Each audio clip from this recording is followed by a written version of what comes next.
Hello and welcome everyone to Gamersledge podcast. Come in and sit down, relax, have yourself a fine cup of chocolate milk or whatever your favorite beverage of choice is. Matt, are you drinking anything tonight? Coffee and water. Oh, well, it looks like we're all teetotaling tonight. Kate, are you the drunkard amongst us?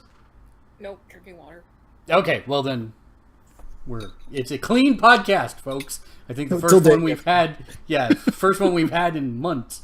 I'm one of your hosts, Marks. Joining me tonight, of course, is Kate. Hi, Kate. Hello. And then next to her is Matt. Hi, Matt. Howdy. We have tons of stuff to talk about, but let's do our favorite pastime around the campfire and talk about what we've been playing for the last week. Kate, why don't we start with you? Skip me, there's noise in the background. Okay, then let's go with Matt. All right. Let's see. I finished Heart and Stone, the first DLC expansion. Turn your camera. You're I'm working on it. There you go. There you go. Finished off Heart and Stone, the first DLC campaign and stuff for Witcher 3.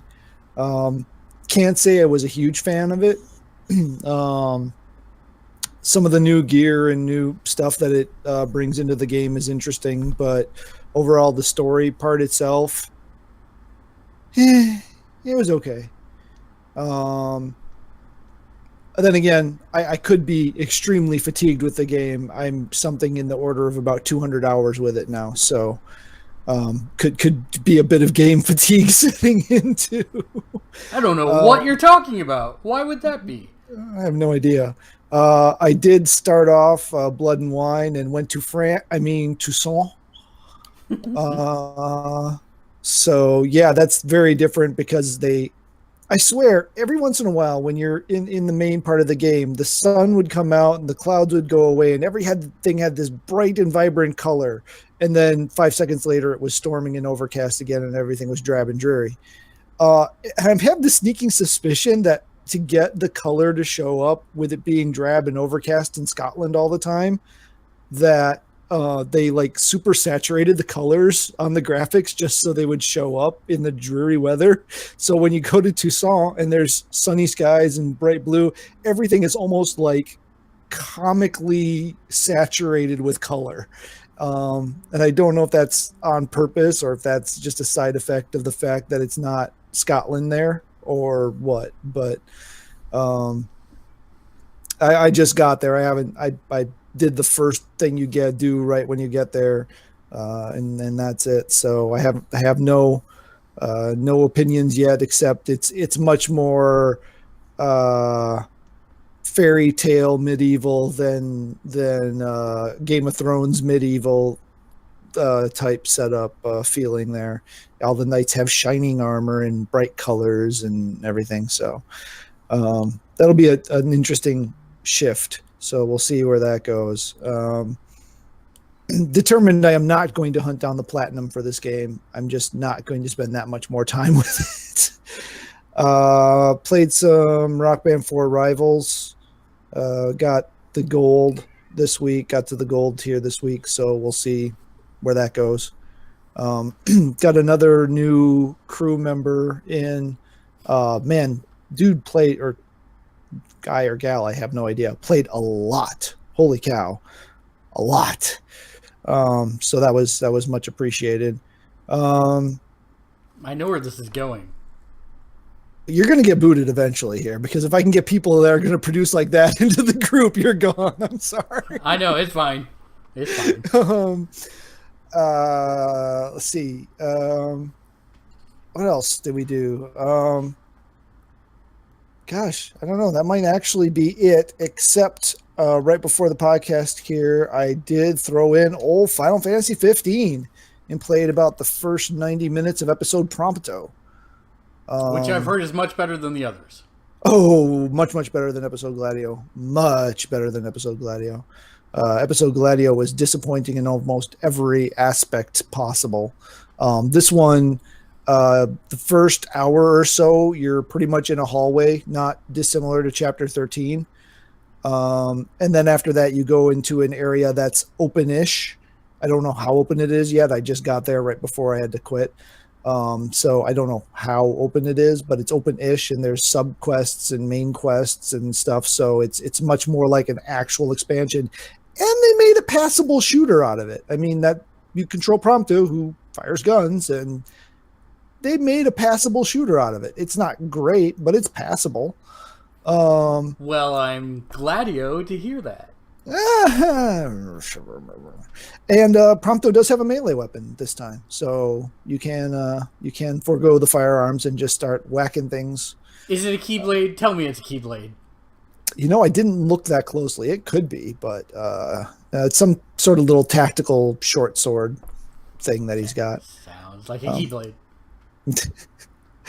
So far I'm looking forward to sinking some more time into that. I don't know how long this one's supposed to be, but it's you got a snowmobile. That's all I can say right now is we don't have chocobos, but I do have a snowmobile. I think that's all that I played. Doctor Who, second to last episode this past weekend. Holy moly. They're already showing like promo teaser images for the Christmas one, Christmas episode. Okay, I haven't seen any yet, but yeah, I saw that on Facebook today. Huh. So yeah, we got the final episode this Saturday of this season. So we'll see where that leads up to. Obviously, that episode and the Christmas episode are Capaldi's last. Still don't really know how much he's in the Christmas episode, so could be 10 seconds, could be the whole thing. Who knows? Caught up on some comic books, but not everything. Nothing really noteworthy other than Secret Empire is just this weird, convoluted mess that I don't know why it had to exist. Other than to redeem Captain America, but that's it. It seems to be popular, though. Say what is it? I haven't really been tracking it because I'm sitting here going, what in the world? I mean, and I'm not reading all the tie-ins, so I know there's stuff I'm missing because it can't possibly be this disjointed just reading the main book, which I'm doing. But anyway, yeah.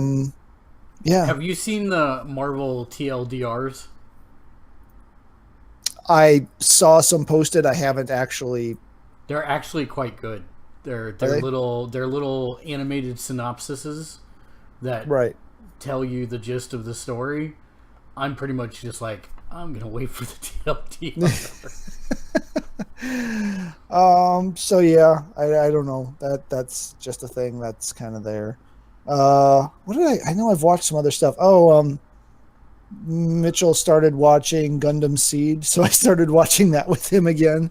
It's been a while since I saw that one. Some of the things I forgot, some of the things I remembered. I still enjoy it. That's still one of my more favorite Gundam series, especially as a standalone kind of retelling of the original.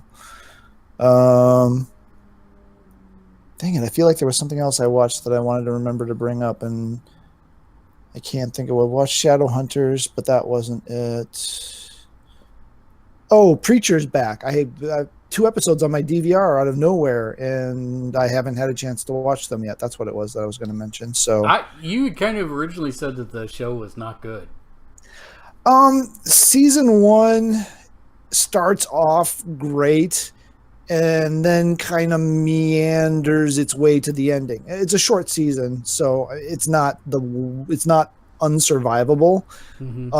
But yeah, season 1 got very meandery. The whole thing takes place in the town that you start in, but then the ending of that is them starting the road trip, from the books. So this season's all about the road trip, and I guess I haven't had a chance to watch either of the 2 episodes yet to see where that's going, but I've got hope that it'll turn around and we'll get something good out of it.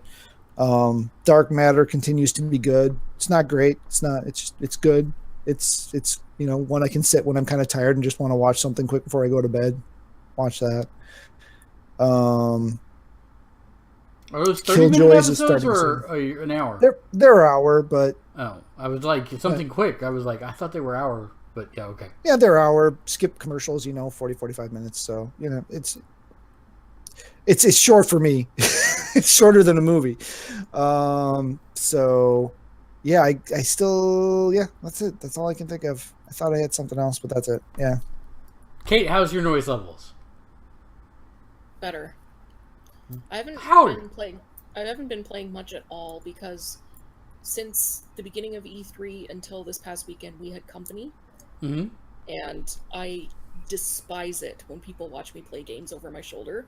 So I was just like, I'm not even going to play anything. Like, it pisses me off that much. So I didn't really play anything. Did you watch anything? I played Injustice 2 Mobile a lot. So I sunk a lot of time into that. And I finished binge watching Brooklyn Nine-Nine, and I watched most of the first season of A Series of Unfortunate Events. Oh, nice. That's still on our list. We haven't gotten to it yet. Yeah, it's good so far. I really liked the movie that had Jim Carrey in it as Count Olaf, but I'm really liking this too. That's it. All right. Well, let's see. I played PlayerUnknown's Battlegrounds because that game is still stupid fun. Even though very lonely, all by myself. And I also have been playing a ton of Marvel Heroes Omega, which has two pieces of news. One of them is not good and it actually sets up our discussion topic, so I should probably talk about that here in a little bit. The game's still really fun, and it launches on the 30th, which is this Friday. So just FYI, goes into full launch this Friday. The game that's been up and fully playable and will not get wiped is going live on Friday. It's supposed to have a bunch of new content go live Friday. Okay. That will bring it up to full, quote unquote, full game status. They are not saying what any of it is. One of our news stories leaks some of it, which you'll be very happy about. Maybe you won't. I don't know. But yeah, so we'll talk about that here in a minute. And then I've also been playing Clash Royale on my phone a lot because that's still fun. And I have been playing the video editing game, which has taken a lot of hours. And there was something else that I was trying to remember to tell you that I played. Rock Band. No. Yeah. Well, I don't remember what it is now. Pokemon Go? I did play Pokemon Go, surprisingly. I'm looking in my games folder on my phone to make sure there's nothing new there. There's not. Man, there was something that I was going to tell you. I'll think of it like at 2 o'clock in the morning and shout it out in the middle of the night. Scare my wife. Did you buy the new Valkyria game? I did not. I absolutely did not. The Steam summer sale is going on right now. It's all I can do to not bankrupt myself with the number of fantastic deals. The Super Hot's like $20. The Super Hot VR version is $20, and I really want to buy it, but I really should wait. So I've been managing to wait. My wife has been no help whatsoever because she looks at the board, at the specials with me. She's like, we should buy this one. We should buy that one. I'm like, we have to have food and stuff. So, no. Pesky food. Yeah. I'm very distraught that I did not get to see Baby Driver last weekend. I'm probably going to try and watch it this weekend. I've heard nothing but good things. It's an Edgar Wright movie, and it's supposed to be a true return to form for him. So I'm super excited, but I have not seen it yet. And we did finish The Flash, the current season, which is great. Messed up, but great. And I am looking forward to catching up on Supergirl and Legends of Tomorrow next. And then Glow just came out, and I need to watch that badly also. Oh, the other thing go ahead. No, I was just gonna say my wife's got me stuck in this conundrum right now, where she's like, I won't watch another new thing with you until we finish the things that we need to watch, and then I'm like, well, then let's watch them, and she says, no, I don't want to. So it's like Nice. all right, I guess I'm not watching anything then. All right, fine. So yeah, that's about it. But she's sadly horribly sick. After we went to our convention last Friday, she managed to somehow contract the Convention convention crud, and she has been down for the count for like a whole week. Conventionitis. Yeah. Or Evola. At Evo. The Pax Pox. So yeah, that's been pretty much everything for me. What convention did you go to? So it's called HustleCon, and it's about there's a newsletter based out of San Francisco called The Hustle that is Silicon Valley news written in a very humorous way that resonates with me. And it's kind of aimed at millennials, but there's a lot more people than just millennials that read it. But they grew from 0 to over 275,000 subscribers within a year. And now it's been 3 years, and they're somewhere around like 500,000 daily active readers. So that's not the fluff. Those are the actual daily actives. And all they do is a daily email. They don't do like anything else. There's no website. There's no nothing. It's just that email. And it's really good. So they put together a lot of people because they grew their business really quickly. They get a lot of people in. They had Casey Neistat from YouTube in along with a bunch of other writers and tech company CEOs. They had the CEO of WeWork, the CEO of Poshmark. They had a bunch of ClassPass and a bunch of other stuff that's really interesting. Kind of talk about how they managed to, some of the pitfalls that they came across and how they managed to avoid them. So it was really nice. And then afterwards we went to a place in Oakland that we had found via YouTube video that is it was a pop-up. Well, it's still kind of a pop-up. It only exists from Wednesday to Saturday, but it's Japanese fried chicken. Like actual Japanese recipes brought to America. And then there's like, they have 4 different sauces and like 8 different dry rubs. And we both did the dry rubs, and it's like, that is now my new favorite thing in the world because it is amazing. So yeah, HustleCon. 2 thumbs up. Well, so the title of this episode is Marvel Hates Itself and It's Taking It Out on Gamers. And why we're even talking about this is actually got to do with movies, which is weird, but this is true. So, Matt, I know you know the details about this. Why don't you talk about what happened to Marvel Comics and why they made the movie deals they did? Or do you know enough about this? I think you do. Or would you like me to talk about it? Isn't it because they were going bankrupt? That's exactly right. Yeah.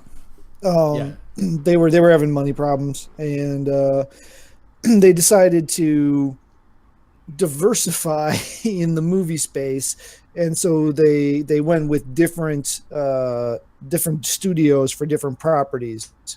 You know why they did that, though, right? That's the interesting part. I know I knew at one point. It's not coming to me at the moment. So the interesting thing was they were like scraping the bottom of the barrel. They said, we need cash fast. What can we do? And they turned to a new startup company that had a bunch of their old creators at it called Image Comics. And they actually licensed the right for Marvel Comics for a year to be produced by Image. And this is what led to the Onslaught event.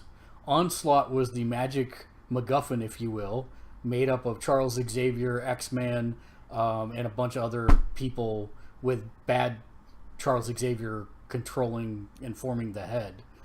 And they sucked all the Marvel characters except the X-Men into Onslaught, and gave them all new backstories and new origin stories and followed them for 12 months, which is how we got Captain America Liefeld. That's all, or Liefeld Captain America, which all you need to know is that, and that's pretty much all you need to know about that entire 12-month period. They were not bad, but they weren't good either. They weren't super good, no. And by the end of that 12 months, basically the whole thing was retconned. Although technically, we're living inside of Franklin Richards' bouncy ball. Correct. Technically, that is the real origin stories of all the characters except the X-Men, but it's really not because they went back to the other universe. But whatever, I don't want to get into that conversation. But anyways, they made enough money to bankroll them for a couple more years, and they had only made a couple big budget movies at that point, being Blade 2 and just a couple others. There was one or two small projects out there also. And they were like, "Oh, we can repeat this with other companies, with the movie industry." Except it didn't work that way at all. So you ended up with Fox having Fantastic Four and X-Men, Sony having Spider-Man, Universal having Hulk, and did they have Blade too? Was that Universal? Nope, that stayed in Marvel, I think. I don't think Blade ever left them. It's the only one. Who produced the movie though? Because that was before Marvel Studios existed. Who produced? No, I think that was the very first Marvel Studios imprint, if I remember correctly. I'll look it up. Well, it's before the production studio because Iron Man. No, it was before. It was before the production studio. Right. It was. I think it was the first one with the whoosh whoosh whoosh whoosh whoosh logo, whatever that's called. Yeah. The comic panels that went into the word Marvel. But so that's how we ended up with all these properties all over the place, and arguably why we have that was Marvel Enterprises' first movie. Okay, but who was Marvel Enterprises. Well, no, but they didn't have their own distribution at that point. So Columbia. Oh, it's distributed by New Line. No, New it was Line, distributed by New Line. Sorry, New Line. But you were asking who the production. They were the first time. Right. That was their first production movie. Okay. Not to be confused with Marvel Studios, which is Iron Man was their first movie. Right. Correct. So that's why we ended up with some characters that probably wouldn't have been looked at if they owned their entire library. They probably wouldn't have started out with Iron Man. That probably wouldn't have been their first choice, and probably Thor wouldn't have been one of their first choices either. These were not not that Iron Man was really hard to make a movie for, but I'm sure they would have much rather made their own native Spider-Man, their own native X-Men, their own native. Some of the other characters that they could have gone for. It ended up working out. They made what they had good, and they did the right stuff with it. Again, knowing they know how to write comic book stories, and they know how to manage the characters, and they know how to stay within the essence of the characters, unlike certain franchises. Fantastic Four. And the most important thing to remember is that each of these deals hinges on a 10-year window.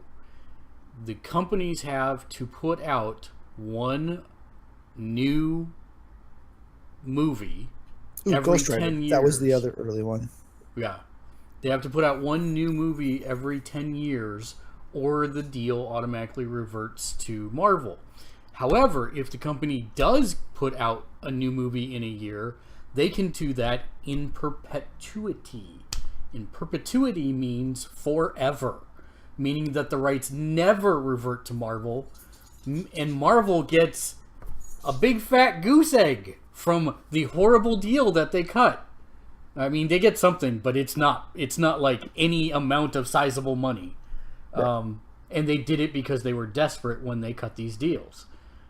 So you see Sony and Marvel playing nice because Sony realized they could get Marvel to pay them money to get Spider-Man back and be a part of the shared universe over there. So they're basically getting paid twice But because they're being nice about it and not being dickwads, excuse my French, then what happens is Sony and them play nice. Fox, on the other hand, is not playing nice. Fox doesn't want anything to do with them. And that is the reason why we do not have Fantastic Four comic book at the moment. And the characters have been significantly, some of them are just flat out absent. And some of them have been significantly cut down in their presence. Really, Ben Grimm and Johnny Storm are the only two that are still active in the universe. And Grimm's been with Guardians of the Galaxy, and Johnny Storm's been with Inhumans. So that's been kind of different. It's also the reason why you haven't seen any X-Men in Marvel vs. Capcom Infinite yet. Rumors suggest that they will be there eventually, but in some limited fashion. Fox and Marvel are not getting along right now, and so we're seeing Marvel retaliate by cutting its official support of some of those characters off significantly.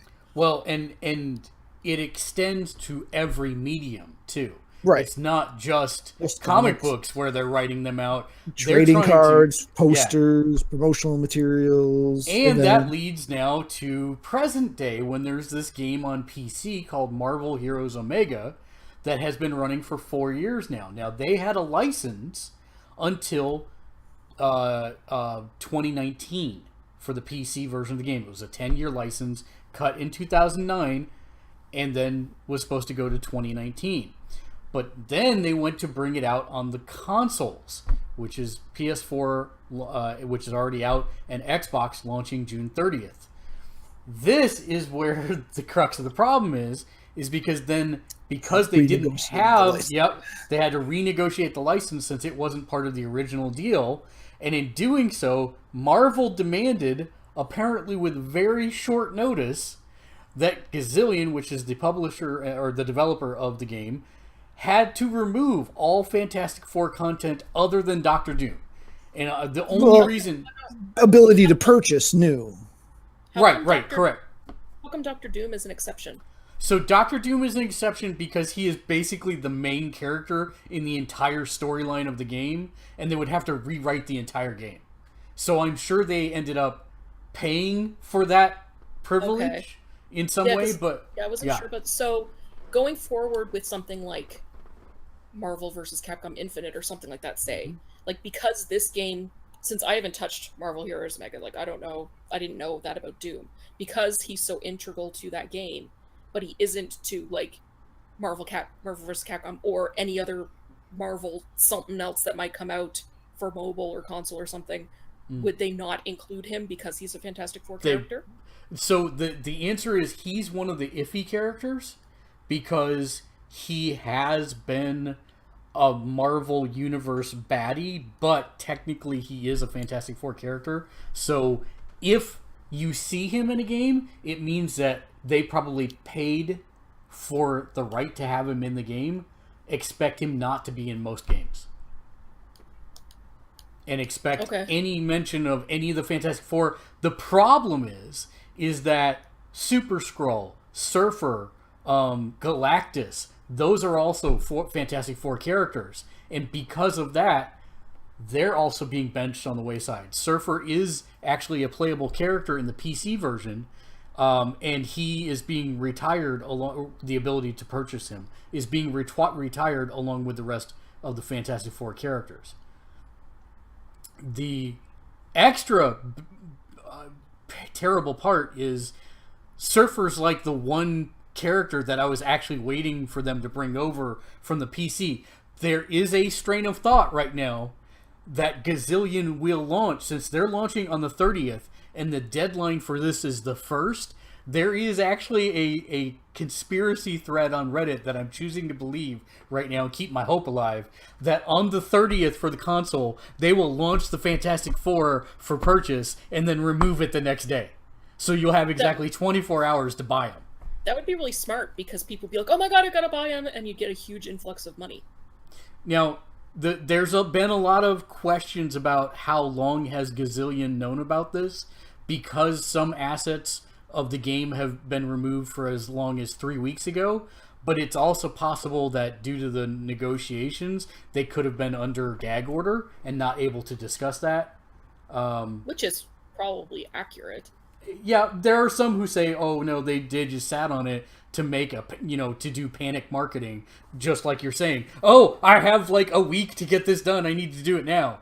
And buy. But on the other hand, I don't know. I don't know what to believe there necessarily. But I think that generally the company would err on the side of let's over communicate as much as possible. And the timing of this makes me think that they just finished the negotiations and they got this super strict deadline from Marvel, and there it is. So I'm kind of like, just people are like, because everyone's so upset about the Marvel vs. Capcom Infinite roster, with good reason, because it's garbage, that they were like, oh, where's Dr. Doom? I don't expect Dr. Doom in that game at all. You rightfully so. And even if he were in the game, he's got a mask, so he might not look like a coked out drughead like Chun-Li or Dante or any of the other characters, because they're all hideous. And the thing is, too, if they wanted Dr. Doom, like how Gazillion is using him, Capcom's not rich and Marvel games would have to front the bill for that, because Capcom still is not financially great. Right. So Sony would have to front the bill, and yeah. That is actually more likely. If Sony produces a game, or helps produce a game in the way that they are with Capcom, you might actually see more characters represented there, because they could always work that into their film negotiations. Mm-hmm. Oh, you're gonna need to let us have the rights for these characters for X number of games. That's something that they could do. Fox, on the other hand, doesn't make games, and because of that, you won't see that in anything. And also, X-Men are kind of iffy too. There's been talk that there's going to be like a Street Fighter versus X-Men DLC pack, maybe. But at the same time, did you see that article about, Magneto as a function? Where it's like, well, other characters can do the same thing, just play them. No one cares what he looks like. It's like everyone cares. Everyone wants to play as Magneto over. They've taken it to the point now that Scarlet Witch and Quicksilver in the comics are no longer mutants and not really Magneto's son, correct, Matt? Correct. Yep. Yeah. They're products of a high evolutionary. Have they struck the word mutant pretty much? Not in the books. X-Men, for some reason, are like... Well, X-Men has historically been their most popular franchise. X-Men seems to be clawing along in the comics. Okay. They actually expanded with this last initiative. They actually tripled the number of X-Men based titles that are being published monthly. Well, but they had reduced quite a few of them. Yeah, also. they had cut back a lot, but yeah, but now it seems like, I'm guessing because their sales are still, they must be decent. They can't avoid them, unlike the Fantastic Four, which has not been a flagship Marvel property for 40 years plus. Yeah. They did some good stuff right before they killed it with the what was that called? Well, Future Foundation. No, I'm not saying it's not been a good story. I'm saying that it hasn't been their flagship. Has never been the flagship for almost 40 years or so. And I think that's what Marvel's mad about, because Fox won't negotiate with them. They can't get Galactus and Surfer, which are an integral part of Infinity War. And I'm actually technically surprised that they're bringing Adam Warlock, because technically his first appearance was in a Fantastic Four book. But as a human being, I just don't get why Fox would want to be such dicks about this. It does nothing but create bad blood. I guess I'm not just 100% pure capitalist at heart. I am Canadian, but it just, I know the movies still make money. That's the problem. It's people are like, why can't this be in the Marvel movies and just everyone be happy? Sony's garnered probably a fair amount decent, I guess, positive press because it's like, oh, hey, Spider-Man gets to be in with all these other characters. That's cool. And they're like, oh, you wanna pay for an entire movie with our franchise and have it extend our licensing agreement with you, and we get a cut of the movie, and you're paying for it all? Okay, that seems like a hell of a sweet deal to me. Why wouldn't Fox want in on some of that action? Yeah, it just seems like they're being jerks on purpose. They're the Konami of the U.S. movie industry. But but I won't say that Marvel isn't without its fair share of blame here, because they have a choice in how they react to that, and they choose to try and squash the Fantastic Four and all of its characters in every medium possible. X-Men as well. There's actually a fear now that they're going to do the same thing with the X-Men. That if they have to renegotiate the license again, then the X-Men will be out. And that's a huge chunk of the game. There's that would cut the roster down too much. I don't. That would be a brutal cut if they did have to do that. That would be a significant hit to the roster. See, also as a human being, and as sometimes not a great human being, I would want to, if I were Marvel, I'd want to create a superhero team that was like close enough to the X-Men, but not the X-Men, just out of spite. Like, and the villain would be named like Magnetron or something like that. Well, why do you think the Inhumans are so popular now all of a sudden? Yeah. That's why the Inhumans are in Agents of S.H.I.E.L.D. That's right. Because they're basically doing the mutant storyline with Inhumans. Yep. Which is crazy. And to me, as someone who is one of the biggest X-Men fans around, it's incredibly sad. Because that is... I just want them to do an inhuman version of Bishop, so you have to like scream in agony. Well, one of the guys that I play Marvel Heroes Omega with, Bishop's in the game, by the way. Okay. Not as a playable character, but he's actually an integral part of the storyline, which is even worse because it's like they have a character model for him. I can't play him, and I have lost like hundreds of hours to this game in just its beta form. This game I really like very much. I would love to roll as Bishop and nothing but Bishop, but they won't let me. And one of my friends, every time I log on, he's like, "Did you see the post? Bishop's coming as a playable character." I'm like, "Pix or it doesn't or it didn't happen. You're a bad person." So yeah, you two think alike. But yeah, I'm thinking.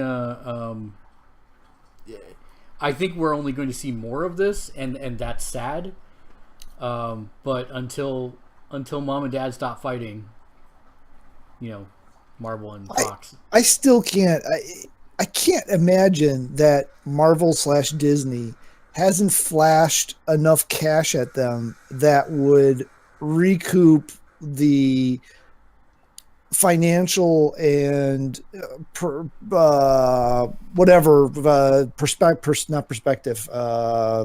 Dadgummit, what's the word I'm thinking of? Anyway, the image loss that they've had with Fantastic Four, but that they wouldn't just say, hey, I can invest this money in a 2% savings account and I'll get more money than I've made off of Fantastic Four over the 3 movies we've done. So what we know of the business hierarchy within Disney is that Marvel does, for the most part, run itself autonomously without having to answer to Disney proper. Right. Because of that, Ike Perlmutter seems to be the person that is in charge of this squash the FF and X-Men, but more the FF. And he apparently was personally involved with this renegotiation. So it looks like... And he's a penny pincher, so he would rather pinch than spend. Right, so. Exactly. So I'm guessing that, especially since Perlmutter came up during the time where they were recovering from being almost bankrupt, I get that. But yeah, that's the only thing I can see as to why, because it seems like if Disney really wanted to, they could step in and fix this. but instead they choose to let their children fight. Because if they were going to fix something, they'd fix the communication between the Marvel Cinematic Universe and the Marvel Television Universe. But they obviously let that insanity continue, rather than making them all play nice and be one coherent thing for the good of all consumers and people watching the show. So there's that. At least they're not so radically out of alignment that it's not recoverable. But isn't it? I mean, basically the cinematic universe side of the house told the TV side to shut the hell up, and they weren't ever going to work with it. I meant the movie and show universe. I mean, they've gone along, aside from the fact that nobody knows Coulson is alive, really. Aside from that, the show and the movies haven't done anything that would completely disjoint them from... Well, no, but it makes the TVs constantly have to play second fiddle and catch up to the movies. I was just I had something come up in my Facebook feed that I didn't, or YouTube feed that I didn't realize was 3 years old, and it was entitled, it was a Robot Chicken episode entitled every Marvel Agents of S.H.I.E.L.D. episode ever, and it's Coulson and Skye looking out the window, and it's like, oh, there's Iron Man, oh, there's Thor, oh, there's Captain America, and she's like, really, I want to see. She's like, no, just trust me on this. And I'm like, oh, that's still kind of relevant, actually, 4 years later. That's kind of sad. So yeah, it's kind of dumb. I mean, from a movie watching perspective, it's kind of dumb. I guess there's business reasons for it, but I can't see what. And it could just be personality driven. That could just it could very well be personality driven, because Lord knows creators don't have any kind of ego whatsoever, right? None at all. None at all. So yeah, that's something that, you know, we'll probably have more developing on as time goes on. That's two of our news stories. It's been a bad week for Gazillion. It's just a lot of stuff that they didn't necessarily want to know. Oh, and I should go ahead and talk about the other news story. That was the first one. The second one is that the PlayStation blog in Europe inadvertently leaked a surprise pack of downloadable characters as the Spider-Man Homecoming pack being released at launch on the 30th. No information about what is in that pack, because the link to the PlayStation Store does not work because it's not up yet, but because the PlayStation blog was like, here's what's coming out this week, and apparently didn't coordinate that. So we know Spider-Man's in there, but that's about it. I'm kind of hoping there's a skin of his friend wearing the suit. Well, that's not Genki. What's his name in the movie? Ned? I can't remember. I think it's Ned. In the movie. But yeah, that'd be nice. I'm also maybe hoping for a Miles. Well, that's what I'm wondering. Is it just going to be a compilation of existing Spider-Man skins that are in the game? And I don't know what those are. I don't remember. Or is it going to be new stuff? You know, are they going to have, you know, the not Stark suit, you know, that we've seen in the trailers? Or, you know, could they go so far as reskinning somebody as Vulture? You know, I don't know. Yeah, right now in the game they have the Iron Spider suit, which if I was going to play Spider-Man, that's the one I want. They have the black suit, which is only if you pay $200. And yeah, you have to buy 200. Yeah. It's the dumb thing is that it is a timed exclusive, right? You didn't have to do that. You could just wait till the game was out, and eventually they're going to release it, and it'll be $15. But if you bought all the Founders packs that they had initially, you got Iron Fist and Black Suit Spider-Man. So technically, those two things would cost you $200. $200 for a free-to-play game. Yeah.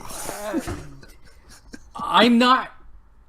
We already know you've spent well in excess of $200 on this game. I have not. That is not true. That is a bold-faced lie. I have spent a little. $199. No. And technically, it's a bald-faced lie. not a bold-faced lie. No, have you seen his face? Although I will concede it is bald, it is also bold. It's just bald right here. My wife loves me very much. She just made me an iced coffee with Kahlua. Or Bailey. So it's no longer a clean podcast. It is no longer a clean podcast, folks. Hooray. Happy Wednesday.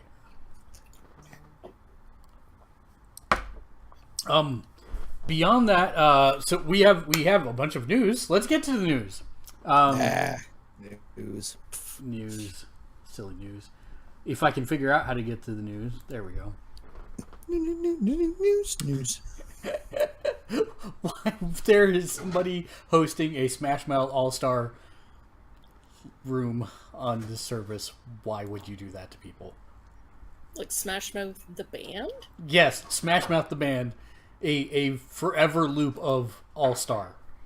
Oh my god. Hey now, you're an all-star. No, shut up. Matt, go play. Okay.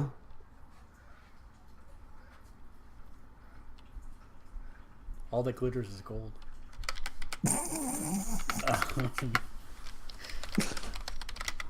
Damn it, Matt. You have totally derailed my line of thought here. That's not hard to do. Yeah, I was gonna say that. I do that without look, even I can't trying. even. That page does not exist. Oh my god, will you just let me... But yeah, going back to the whole X-Men and Marvel games thing, there's that whole thing, Magneto as a function, but there's been a couple interviews with, going back to Marvel vs. Capcom Infinite, where they do not want to talk, like, they are doing everything they can to not answer questions about if X-Men will be in the game. Well, I have to wonder if that's partly because every time they have a freaking character to announce, it's leaked like 3 days in advance. That's not just with them, though. That's with everything now. Yeah, but it's been especially bad with them. Like, especially bad. No, it's been bad for, like, just fighting games in general, because Injustice 2 was just as bad. That's true. Injustice 2 was just as bad. Oh, yeah. brother. Oh, yeah. It's time to stop. It's not time to stop. We got plenty of news and apparently a selfie to get through. I didn't realize that selfie went to this feed. All right. I can deal with that. But, wow. Did we talk about that on last show? What? About Can't read it. It's the ZeniMax Judge, or the ZeniMax. Yeah, we did. Okay, so yeah, we did. I'm too far. There it is. There's the podcast. So, the old news feed. What do we got? So, did I tell you about the late night Switch run we did a while back? The failed one? Yes. Yes. Okay. So, there's another games journalist here in the area named Christine Steimer. She worked. I think she did work for IGN. I think she still does. But anyways, she has been documenting her own failed search effort to find a Switch, and someone just sent one to her, and she doesn't know who, which is cool. But at the same time, send me a Switch. That's what I'm saying. That's really the moral of this story. Someone needs to send me a Switch, because God knows I'm never gonna find it around here. I am signed up on like 6 different sites that are supposed to tell me when stuff comes into stock, and I now have a Cry Wolf site that emails me like every other day, and they never have the stock that it says they have. So that I'm just filtered that one out. So, but that's the only one that's saying it's in stock now. So I'm getting very depressed about it. So I put my search on hold because you said funds were not available. If I'm supposed to be keeping my eyes open again, I needed an updated status. No, funds are no longer available again. Hey, keep me up to date on this here. Yeah, I will. I actually, in the course of 2 days, saw a stack of PSVRs and a stack of Switches. So. Oh, God. Now I wish you hadn't told me that. All right. This is one thing. So, iOS, the latest version of iOS, introduced something. Oh God, I've forgotten. I'm blanking on the name of it. It's basically a AR kit. Reality kit. Yeah. Yes, it's an AR kit, and the idea was to open it up to everybody so that people would start hacking it and make AR games more prevalent. So I don't know if this video is still up, but we're about to find out. Someone made an augmented reality Mario game, which of course, will not last because Nintendo will put the kibosh on that. But the concept... Hi, I'm Abhishek, and I've recreated the iconic first level of Super Mario Brothers. Very loudly recreated. Yeah, we're gonna turn that down so we don't get the stuff. But he puts the... Now, keep in mind this is on a HoloLens, so you only have like a 3-inch playing area. Or no, this is not on a HoloLens. This is actually on a headset with the iOS. I forgot. That's the iOS story. But you can see what he just did. He just basically transformed the park he's in into Mario. Now, I'm not going to lie. I had this exact idea when I was like 7 years old. Because I lived in the Ozarks, and there's nothing but farm fields to watch out the side of the window. And so I imagined creating a side-scrolling Mario game that you could play in the window of your car.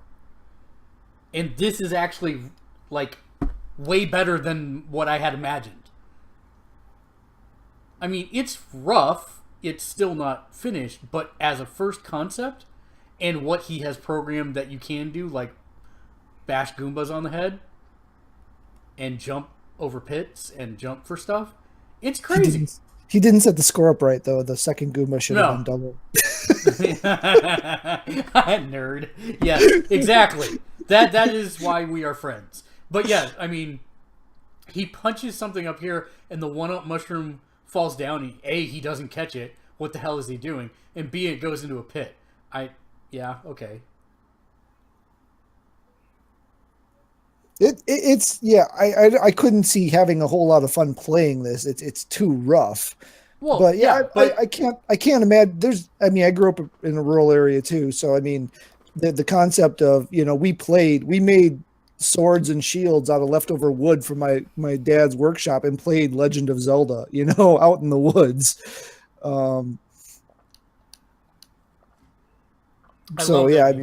He can't tell the distance for the fire flower balls. But this is my point. We're all zombies now. Now we're going to be insane zombies. We're going to get hit by cars playing Mario out in the freaking street. Unity. Yeah, I mean this has the potential to kind of be that the first step to that game from that Next Generation episode where everybody's addicted to that games, that headset game thing. Yeah. So that yeah, forget somebody could take over the Enterprise. But I will say the kit has only been out for like 2 weeks or 3 weeks tops. And if somebody's already doing this with Unity, what the hell are we going to see in a year? I'm very interested. Kate, what do you think about this? You think it's the stupidest thing ever? Only if you're like, I would only want to use it if it was like you were in a place where you're not going to end up punching people in the face. Or being hit by a car. Yeah. Because it's pretty bad now with people just playing like whatever. Pokemon Go. Crush or Pokemon Go or whatever now, but I just want to see what happens if he tries to go down a pipe. So far, he hasn't actually been able to crawl up onto anything. So no, well, I should hope not, since there's nothing there. It would just shift the perspective. I mean, like when he grabbed the mushroom, he didn't grow, everything shrunk, right? So right. Where's my fireworks? Oh. They're there. All right, I was gonna be like, this is unfinished if there's no fireworks. But as a early proof of concept, which will obviously be shut down by Nintendo for copyright reasons, it's pretty amazing. So yeah, I thought that was noteworthy, and we should discuss it a little bit. I think that thing doesn't deserve any mention. Let's go. No, Next story. no. We need to most definitely talk about this because there's something that follows up from it. So Nintendo announced the Super NES Classic. If there it is, get a good look because that's as close as you're ever going to get to a real one. They said they were going to make more, but in Nintendo talk, that's like they'll make 20 more than they did of the NES. Listen, they still haven't announced retailers to do pre-orders at. GameStop is saying, at last I saw, GameStop said they were not going to take pre-orders for it. That's insane. They could actually measure the number of units necessary and do a print run based on actual demand. Yeah. Based off pre-orders. Made to order. Except they're not going to because Nintendo don't do that. Nintendo don't do that. If you want to learn more about false scarcity, check out episode 1 of our brand new vlog that will be going up tomorrow called The Well-Rounded Gamer, which involves me going around different places in San Francisco, talking a bit about them, and then sharing some stories and also talking about something newsworthy of the day. And I chose this one to talk about. Oh yeah, Super Metroid. That's the other thing I was playing. Like the thing is like I really want this SNES Classic. I was fine without getting the NES Classic.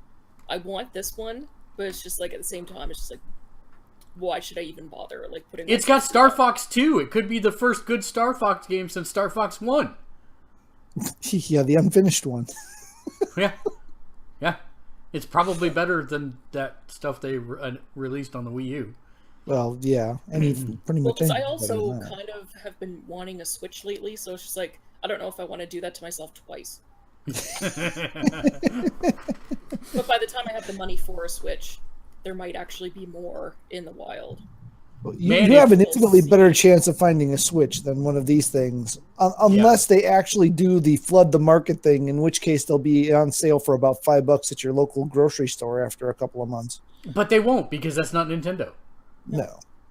And if I was an investor, I'd be infinitely pissed off. There will never be enough of this SNES because not only do people want it, but scalpers will know what happened with the SNES Classic. Oh yeah, these will never see the street. Yeah, the eBay hounds will have sucked these up and charge you. What they are? They're scalpers. Yeah, they'll charge you as much as the market will bear out. So it's going to come out September 29th for $80. It has 21 games, all of which are phenomenal. No ActRaiser. I'm actually really upset about that because they should have. But it is a super solid lineup of games. There's not really a bad one of the bunch, and it has an unlockable Star Fox 2. Now, you have to play through level 1 of Star Fox 1 in order to unlock Star Fox 2. But once you've done so, there you go. Comes with 2 controllers. Is not hard.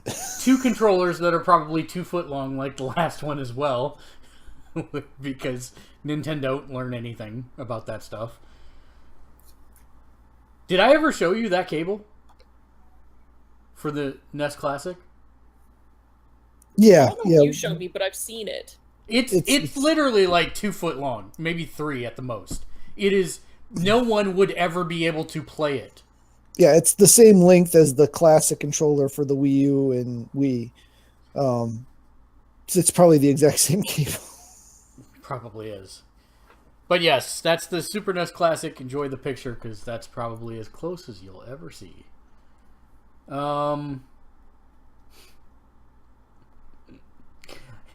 Matt, did you watch that Seventh Heaven clip that I linked?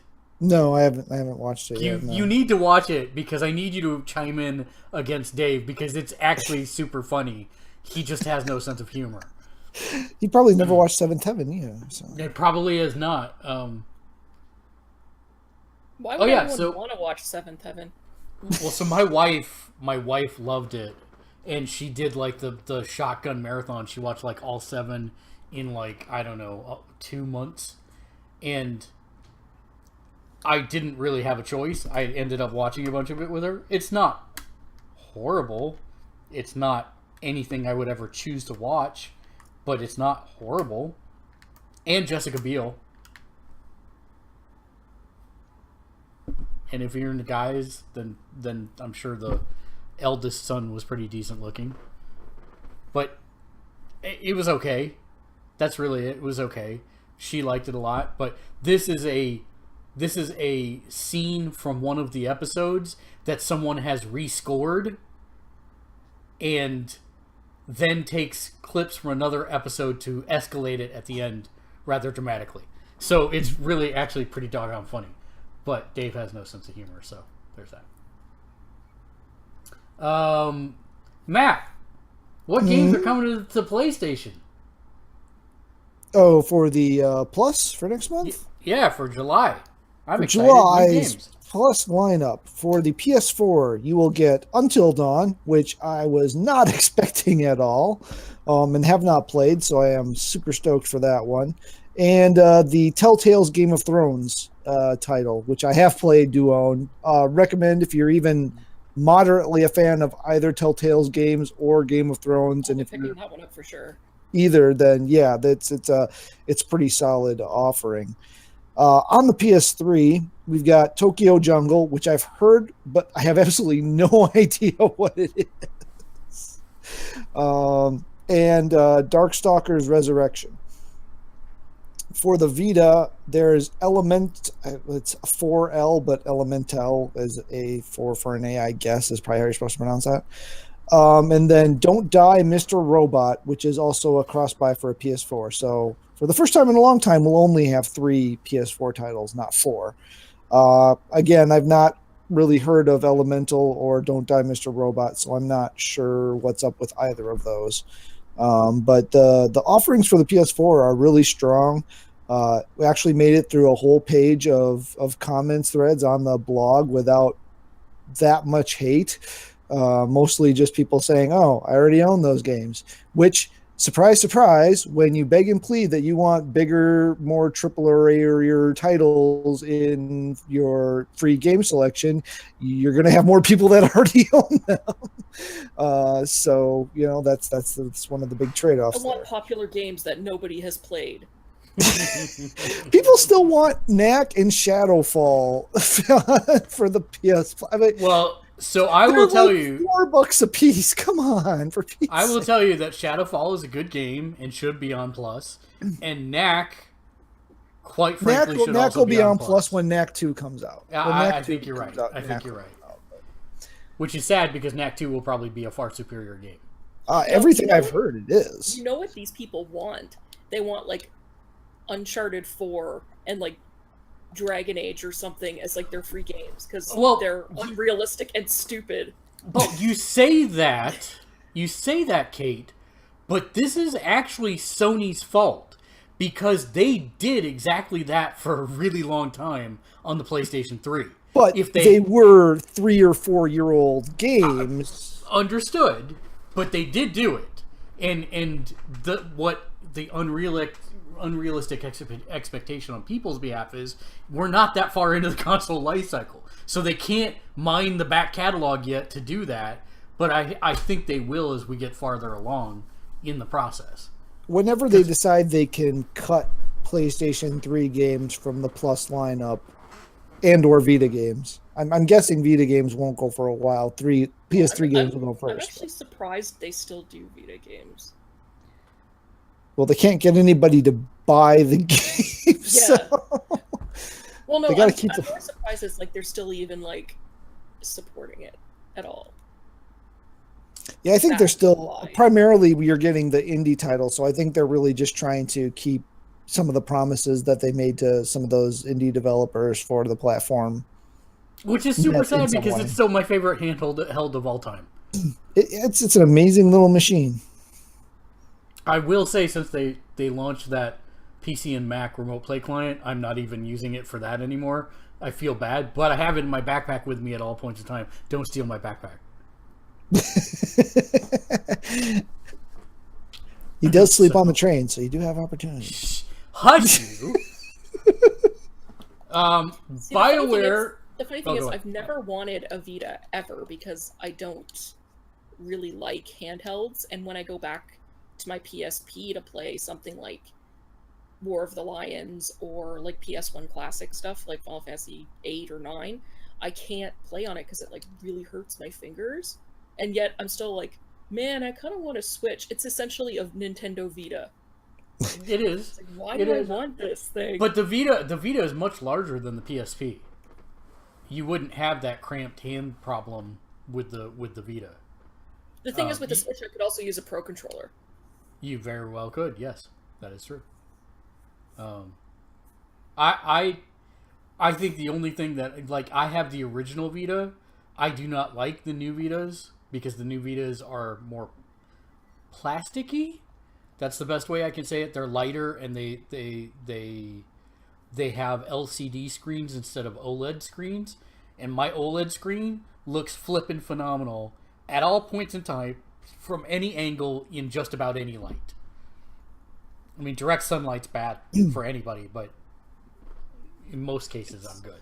It's an amazing screen. The screen was worth the price of the device. Yeah, and I will never trade mine in or anything. Like, we were talking about this, I think, a couple days ago between podcasts. I trade games because I know that I'm never going to reach a point in my life where I have all the free time in the world to go back and finish everything that I ever wanted to play. I play enough that I get the concept, I enjoy myself until I'm done, and then I trade it in. Which is the exact opposite of Matt, who is, by every definition of the word, a hoarder, and he needs help, and we should get him some. But beyond that, it's not that bad in here, jeez. That's why I like I can see your comics stacked to the middle of the wall back there, buddy.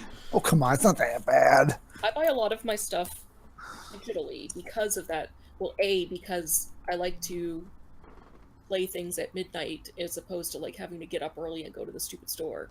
But I like not having the clutter. The problem for me is that I actually do use it as a revenue source towards the next game. The completely selfish thing there. I buy digital. That's fair. I do buy digital sometimes, but if it's a $60 game, I will generally drag myself to the store specifically so I can get the disc so that I can eventually trade it in towards another game. I have a library of games that I will not trade. I do have that library. But when I got to and that's both PS3 and PS4, because I figure I will eventually have to be hospitalized for something and will have nothing to do for 3 to 7 months, and there you go. So there's that. See, on digital, I don't have to pay taxes. Right.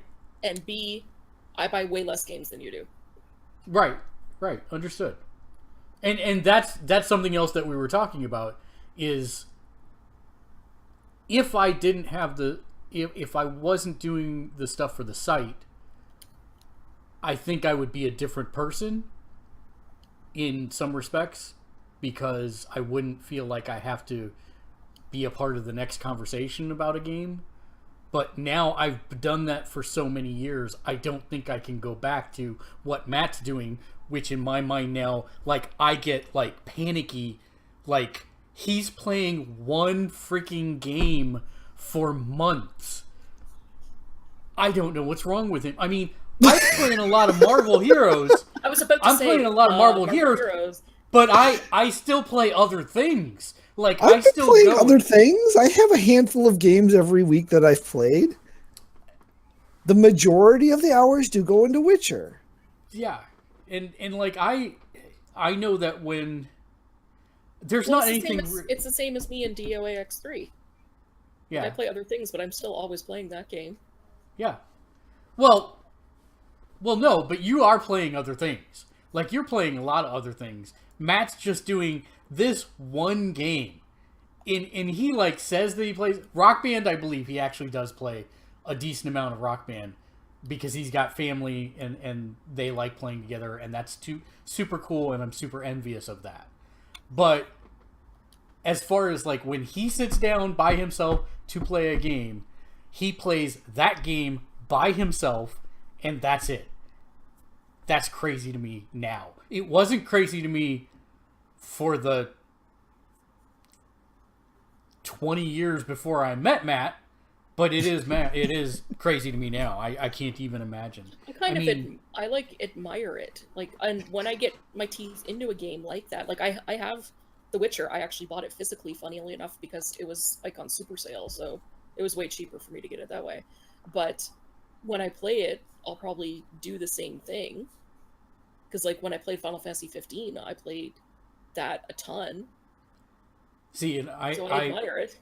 I will say that Marvel Heroes Omega is the closest I've been in a really, really, really long time to that mindset.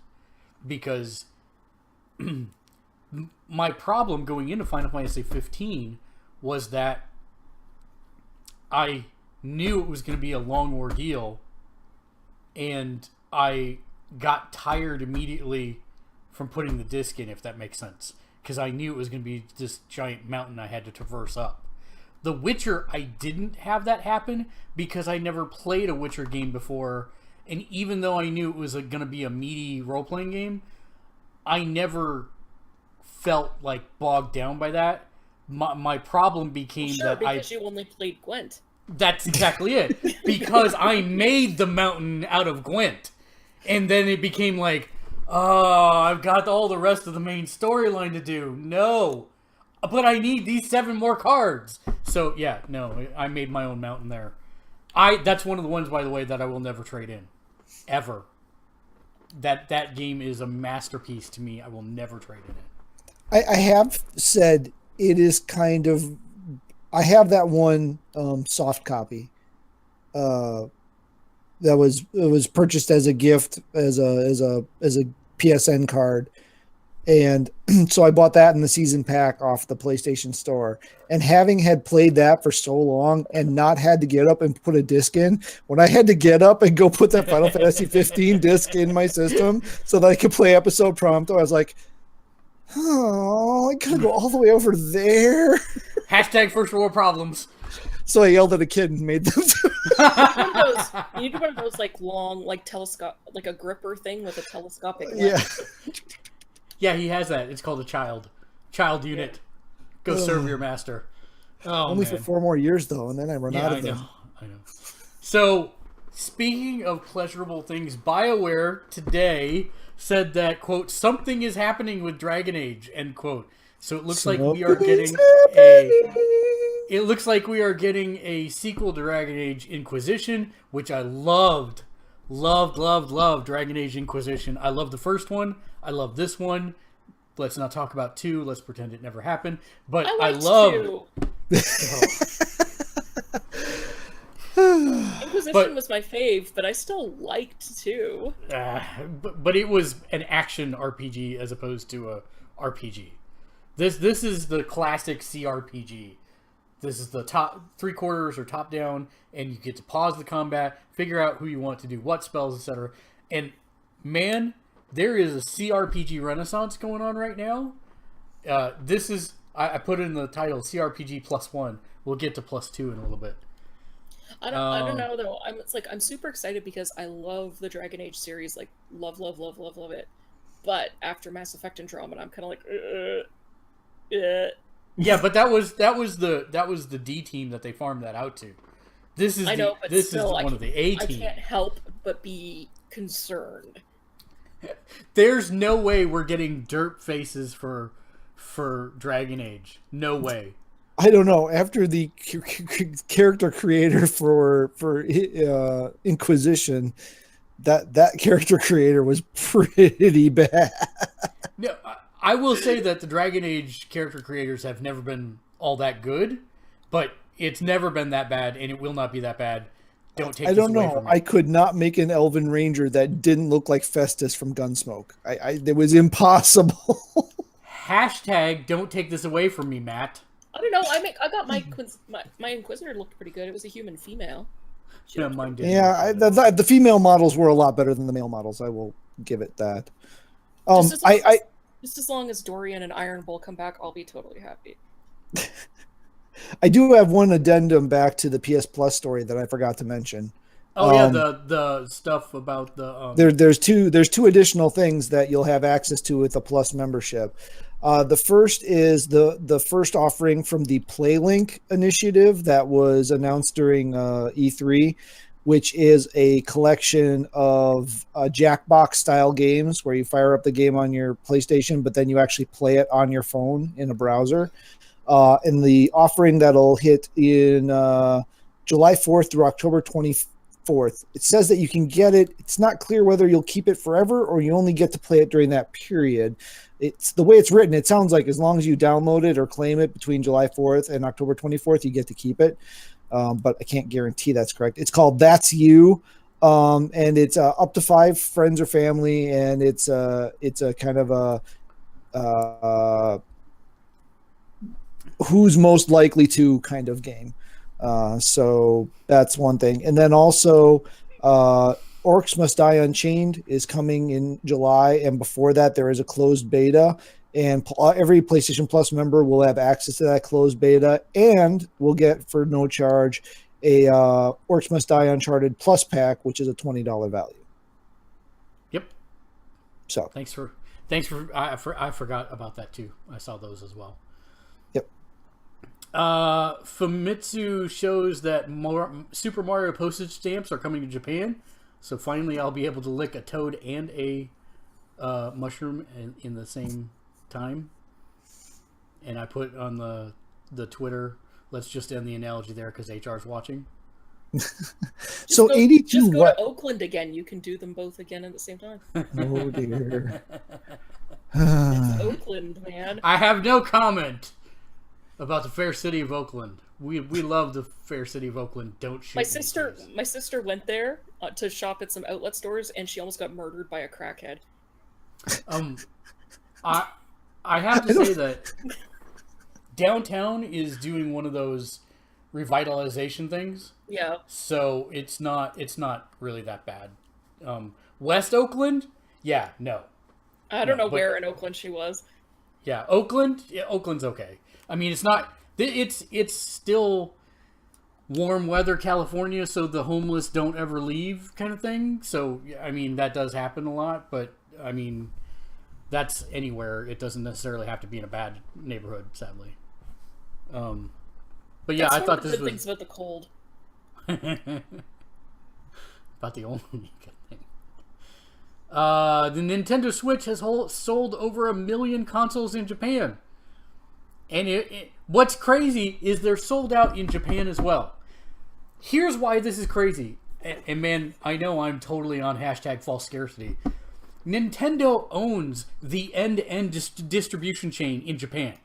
Like, they own every step from manufacturing to the actual retail side of it.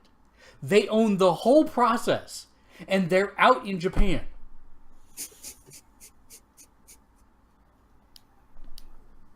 WTF, Nintendo. Hey, one quick way is to sell all of your units is to have something that's really hype and then only come out with 5 every month, and then they all sell. Yes, but if I was an investor, like the first time they did this, I know for a fact that most of Nintendo's investors don't even know what video games are. Yeah, I know. But still, it's crazy to me that as an investor in a company like that, you wouldn't do your research and be able to have input into how better to. Yeah. Anyways, yeah, it's crazy. It's absolutely like crazy. Probably so. Pathfinder's upcoming video game was on Kickstarter and did finally meet its goal. Pathfinder Kingmaker is the name of the game. And guess what? It's a CRPG +2. So we will have a CRPG based on the Pathfinder rule set instead of the 4E or instead of the D&D 5th Ed OGL rule set. So that's interesting. This is the first meaty game that's actually going to be based on the Pathfinder rules, which, if you're not familiar with Pathfinder, it's a licensed variant basically of the 4E D20 rule set. Or, I'm sorry, 3.5 edition because D20 rule set. most people went over to Pathfinder when 4E came out because everyone hated 4E. Not everyone. I liked 4E because it was a video game. Of course I did. I have to say, it was a lot easier to play. It was a really good introduction for people who had played other video games. I think it was very easy to set up a game and run it. I really like the changes that they've made in 5e, but yeah. But you're right. As long as they didn't bring Thaco back, I'm fine. Oh God, Thaco. What's wrong with to hit armor class 0? Come on now. It didn't do anything to you. Yes, it did. It really did. It did a lot to a lot of people. Let's see. I know we've got some reader mail, so let me see if I can find that goodness. Mail here. time. We didn't get with to Thaco, you pretty much just get to the point where you're just like, roll the dice, and you're just like, I don't ever know if I hit. Just tell me what to do, DM. It was pretty DM heavy. Yeah, it was not a real good setup. It did what it did. But. I'm guessing this name is Philip, but it's Phyllop. It's either Philop. It's either Philop or Philip. I'm guessing Philip. It's Phyllis who eloped. Or Phyllis who had an operation. Could be. What is the best single player game of the last 5 years?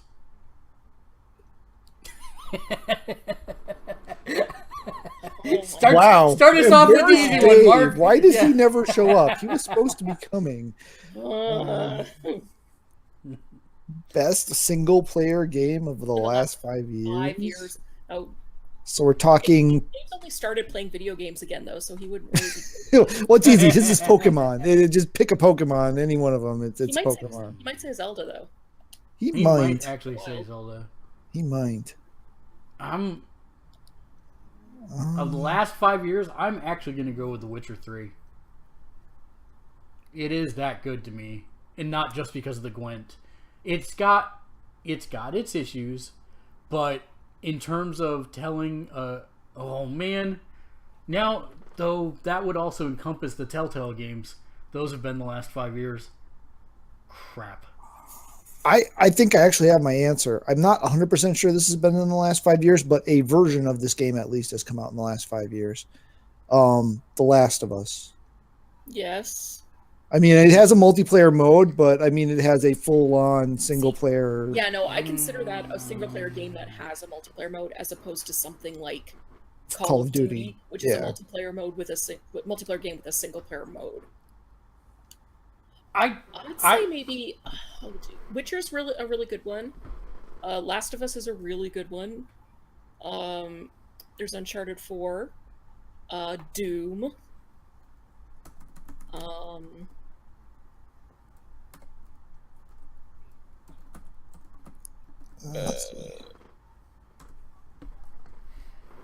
I'm looking at Horizon Zero Dawn. Horizon Zero Dawn. There's another strong contender. Breath of the Wild is a strong contender. Yeah, Breath of the Wild. Resident Evil 7. Oh yeah. We've been in a bit of a glut recently. Yeah. It's not fair. One of the Dark Souls games. No. Bloodborne. June 14th, 2013, so it is in the last 5 years. Crap. Bloodborne. Yeah. Well, Dark Souls. I would say that falls into both of those. Bloodborne and Dark Souls falls into the single player with a multiplayer component. But, absolutely. They're single player games. Come on. Yeah, Dark Souls 3. Oh man, this is super hard because you've got the Telltale Walking Dead series. You've got. It's one of those where if someone was asking me for if they were going to play one game, you'd have to find out a little bit about what kind of games they like to play because the choice range is that thick. I mean, and that's not even counting anything like Did we say Uncharted 4? I said Uncharted. Yep. Okay. That came out.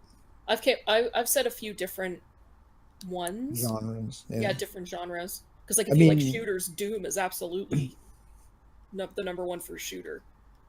Because it's rare in shooters because most shooters are multiplayer, but Yeah. Doom is actually like a single player shooter.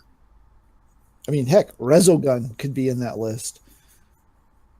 Diablo 3 could be in that list.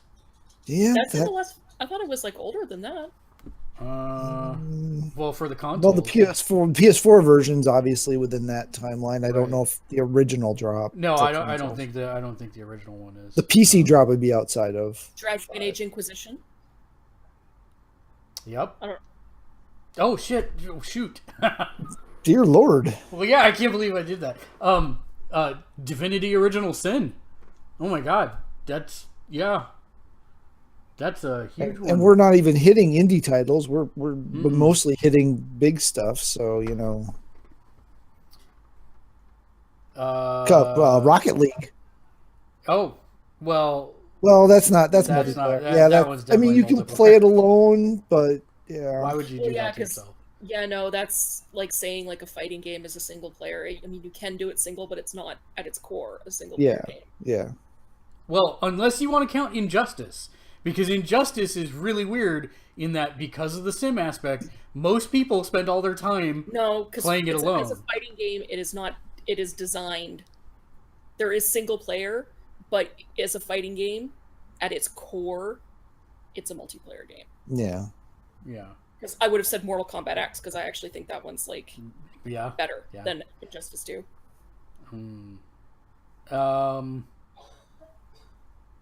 Well, I'm trying to think. Oh, Fallout 4. Did you say Fallout 4? No, I didn't. I Fallout missed 4. that one. Yeah, Fallout 4. I was thinking there was another big open world one that I missed. You could technically say Skyrim because that's had a version come out since. Well, you could also technically say GTA 5. Or Resident Evil 4. Yeah. Yeah, because lots of people joke about Skyrim, but Resident Evil 4 has way more additions than Skyrim does. It does.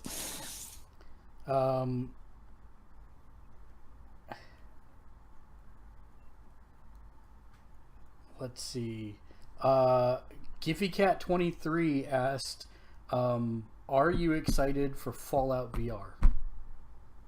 No, because I don't have a VR setup. Yeah, no. I've never even played Fallout 4, so no. From what I've heard, it's not super. I don't know. I'm still debating on whether or not I'm going to end up getting a PSVR eventually or not. Now, when they're running something like the sale that they're running this week, and you can actually get a lot of VR games at a reasonable price, that makes me wish I had one because they're actually reasonably priced for what they are right now. But yeah, no, not really. I mean, I had all the enjoyment I'm going to get out of that game from when I played through it before. Again, my standard play style, play a game to death and then be done with it and never sell it because it's only worth $5 at GameStop.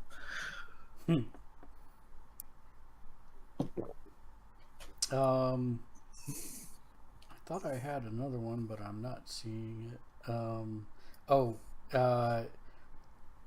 Technopedia asked, what is a sandbox game? Interesting question. Well, so it's a game where you go in the sandbox and you hope the cat didn't poop in it. No, that's horrible.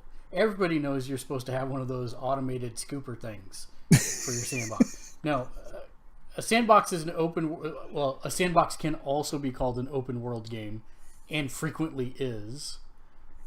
But it's a type of game where you have a diverse set of things that you can do, and generally there are emergent gameplay systems contained within that allow you to create a story organically rather than necessarily be scripted by the developer. Most times you'll have both. You'll have a scripted story that leads you to different places in the sandbox to do different types of activities, but in discovering the rules and mechanics of that sandbox, you can then create your own story. Like, for example, in GTA 5, there are missions, but there's a lot of downtime between missions where you can just roam and do whatever you want. And so people will try to jump an airplane while doing a corkscrew spin because it's there and they can, and people enjoy that.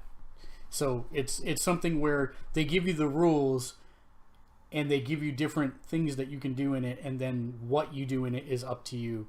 So you take your pail and you go make your sandcastles or kick them over or whatever it is in that sandbox. Am I leaving anything out? No. Usually they're a single area, right? I mean, it's Witcher's kind of weird because it's really kind of made up of like 3 or 4 different sandboxes. The way, if you want to look at it, there's 4 areas where you play contained within those areas. But something like your Grand Theft Autos are generally it's all one open area. There may be some instanced or storyline stuff that kind of will dive off of that. But tends to be one area, so you're in one city. As opposed to, say, like an Uncharted where you're led down a path. There's some openness to those paths depending on which version of which game it is you're playing in the series and how open it is. But ultimately, you're being led down a series of paths. Whereas like a sandbox game or open world game will have generally one giant area that you're mucking about in. Anything else you want to add, Kate? No, you guys covered it. Okay. Let's see. The next one comes from Openator. OPENN8R. Openator. Sure. What is your favorite video game and why?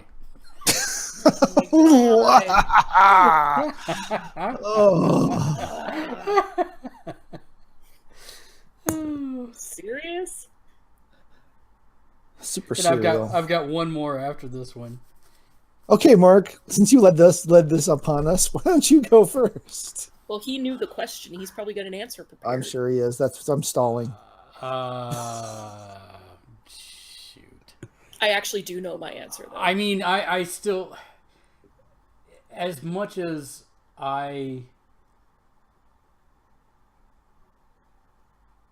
I know it's more nostalgia than it is love of the game. If you were to sit me down in front of it and play it and have me play through it today again, while it would be entertaining, it would not nearly be as entertaining as modern games. But Chrono Trigger is probably still my all-time. I have replayed it recently, and it does really hold up. I mean, understanding what it is, it's not a Fallout game, it's not a BioWare game, it's not a Mass Effect game, it's nothing like that. But I still argue, at least of the games I've played, it is in the top 2 or 3 JRPGs of all time.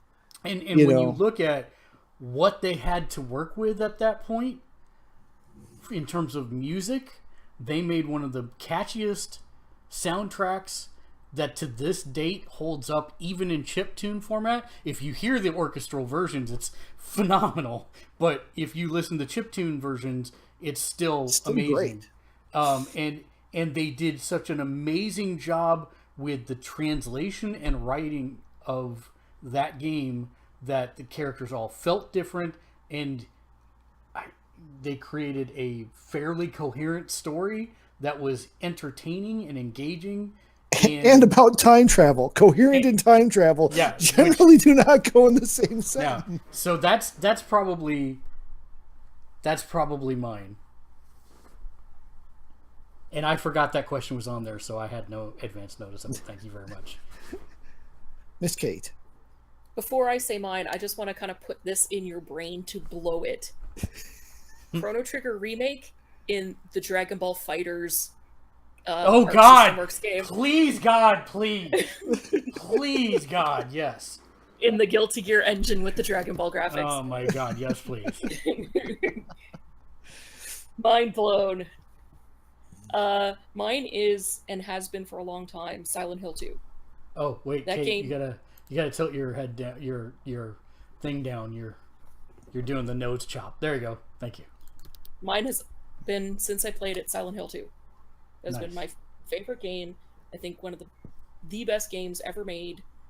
The storytelling, like done with metaphors and, you know, a story that doesn't lead you by the nose, but at the same time, if you're paying attention, is not so obtuse that it seems, that's just like, I find recently there's been some games where it's like, oh, well, this, you just have to find out the story through like other things. Well, like a Dark Souls game, where it's just like, if the story's in the item description. And it's just, but Silent Hill 2 is just the epitome of horror game experience because of like the story and the sound is just, the soundscape there's never been a game that's even touched it in terms of soundscape. Yeah, I think like Silent Hill 2 is one of the best atmospheres. I don't like horror. Not that I don't like it because I'm afraid of it or anything like that. It just doesn't affect me that way. But I can tell when there's good world building and good atmosphere building. And I still think Silent Hill 2 is one of the best atmospheres of any video game ever made. Like, it's so creepy and so ambiguous. Well, because it does the thing, sound is the most frightening of the senses. And it used it in a masterful way. Because a lot of the sounds would just be nothing, right? But it would get you all tense. Mm-hmm. And they used it, as surround sound, and it was just the best sound. That's ever one of in a the game. things that has me super excited for Hellblade, because I watched the intro story trailer that's on the PSN this week, and they're doing stuff with surround. If you have a surround system, they're doing stuff with the surround sound in that game, with the voices and the projection of the mental illness and stuff. I think that game has the opportunity to be just something amazing just based on what they're doing with sound alone.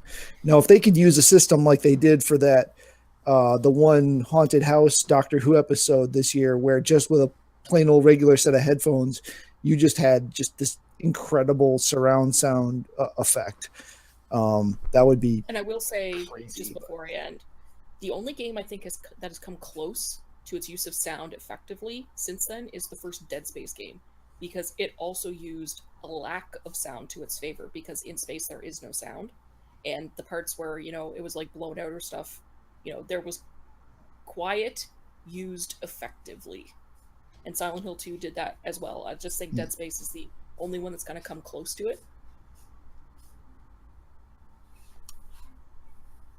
That leaves Matt. That leaves Matt, whose stock answer is the same as what you gave. Okay. Ultimately, if someone asks me that question, but in sense of getting some scope and breadth to this, I was working hard to figure out what my number 2 was. You can't answer a one question sentence. Well, no, you already I know. answered. You already gave that one, so I'm just trying to get another idea out there. And I think it's I get them out of order every time. I think it's Going Commando, Ratchet and Clank 3, whichever one it is. I think it's Going Commando. I think it's Ratchet and Clank, Up Your Arsenal, and Going Commando, I think is the order. As a third-person shooter action platforming game, that was about as close to perfection as I think we've seen. And Insomniac was just pounding the polygons out of that PS2 with that game. It was just pushing it to do something that very few developers could make that machine really perform like Insomniac could. I think as far as favorites go, I think that's my favorite game of the series. I'd probably have to sit down and re-examine them quickly again just to make sure, but I'm pretty sure that's my favorite of that series, and that was probably my number 2 game. Well, the last question we have comes from Meow Sword, and he wrote a small small wall of text. But the basic gist of the question is, well, I guess I will give some of the backstory.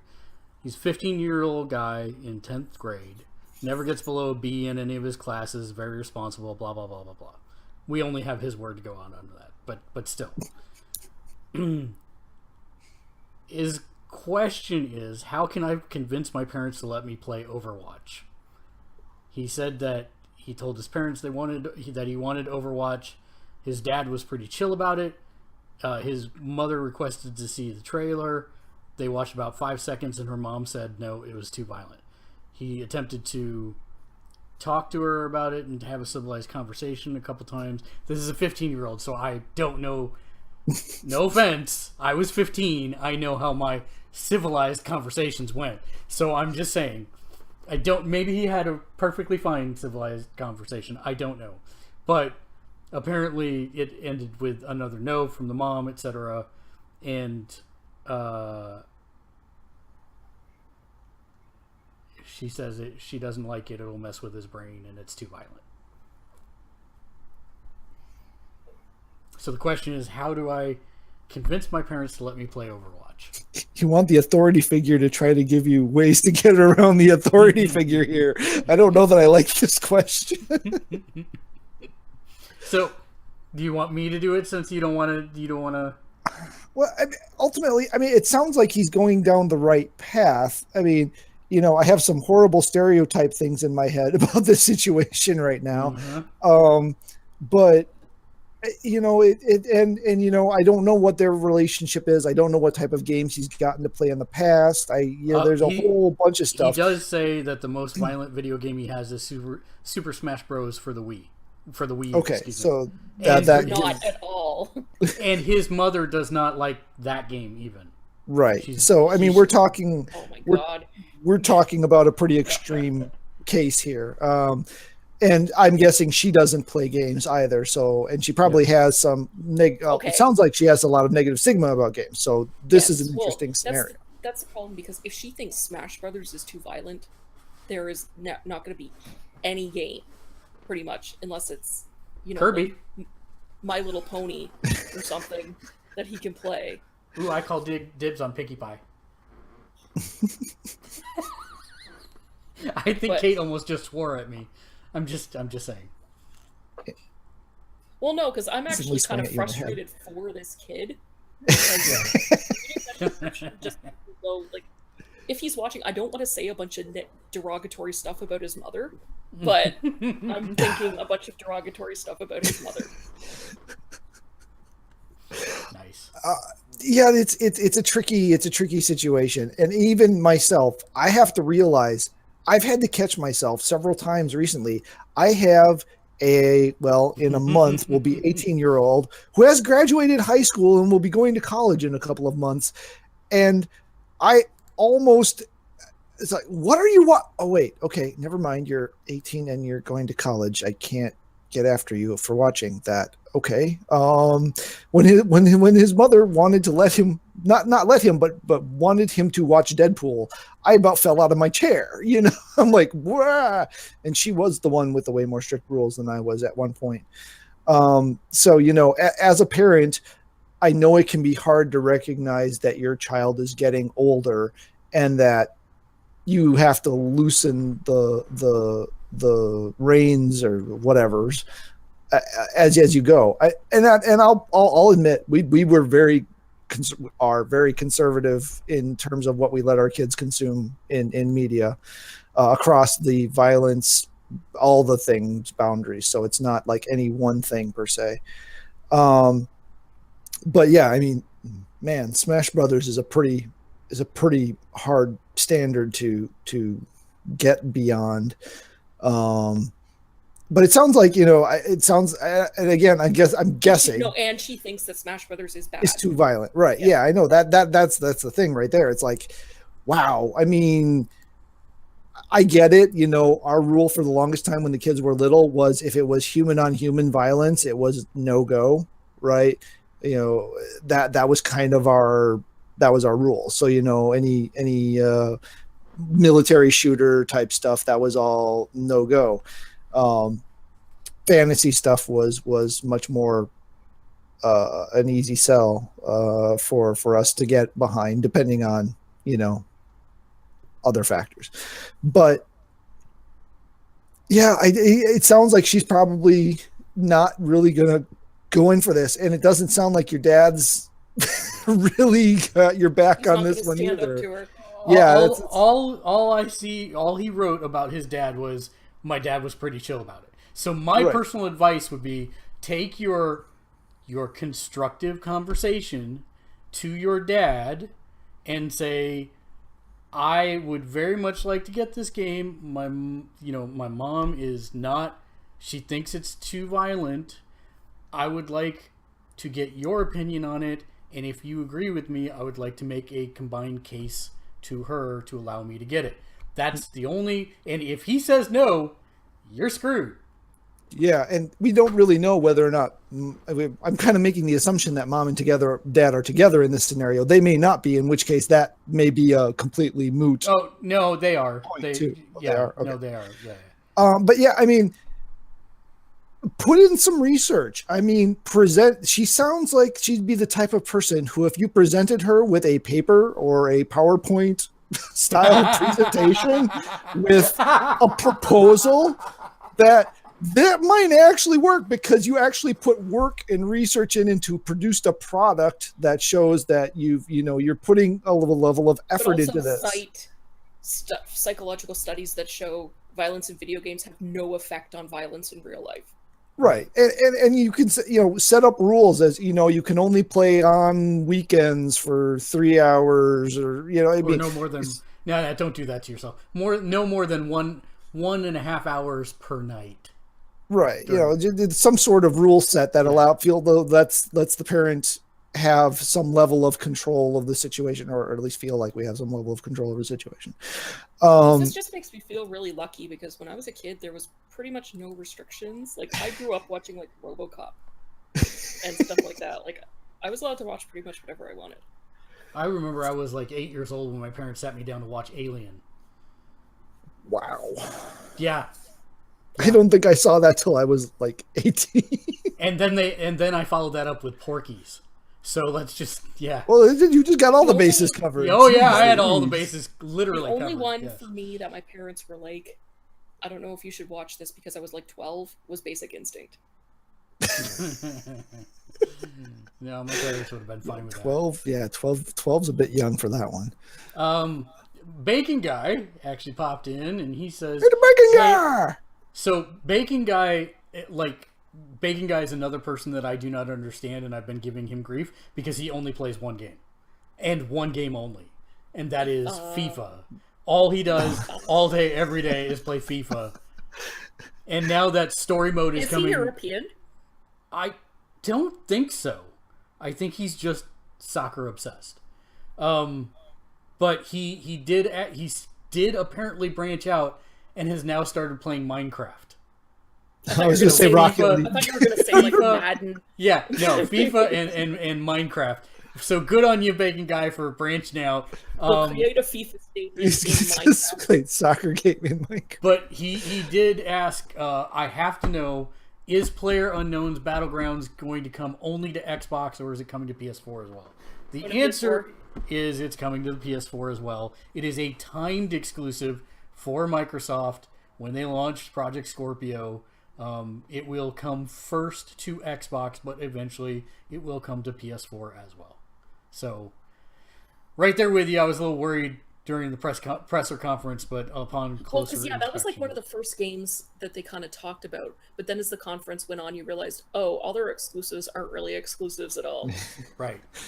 Not very many of them, at least. Yeah. Nope. So it's a case where, yes, we will be able to get our chicken dinners.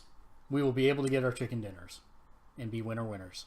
That's it for Mailbag. That's going to bring us to the end of the show, where we talk about final thoughts as I queue up the end credits. But I got to do that. And I can't talk at the same time. And I don't want to do final thoughts just yet, because we have a couple more things to discuss. This is the part of the show where we do like to thank our patrons. Those are the folks that support us every single month at our Patreon page at patreon.com/gamersledge. If you pledge at the $5 or higher per month level, we give you a dedicated shout out here on the program. So thank you, Naomi, Regina, John, Ian, Bobby, and Justin. So thank you very much for support of Gamersledge. If you would like to support us, you can get your name on every show that we do by pledging just $1 per month at gamersledge.com/Patreon. You can follow us on Facebook at facebook.com/Gamersledge. That's where part of our news feed goes. The other side is to Twitter, twitter.com/Gamersledge as well. You can also follow us on YouTube. Make sure you hit the like and subscribe. And up in the top right, make sure you hit that little flag once you subscribe so that you get notifications of when we put out new videos. Look for our new video on the first episode of our vlog tomorrow to go up, and then we'll be doing that 2 to 3 times a week. So look for the next one next Tuesday or so. And we'll be showcasing a lot of cool areas around San Francisco, a lot of things that I found that I like to do in the city. I know we've got one coming up in Japantown here shortly. I know there's one at the Ferry building that's coming up, which if you've never been out on the port of San Francisco, that's pretty interesting stuff.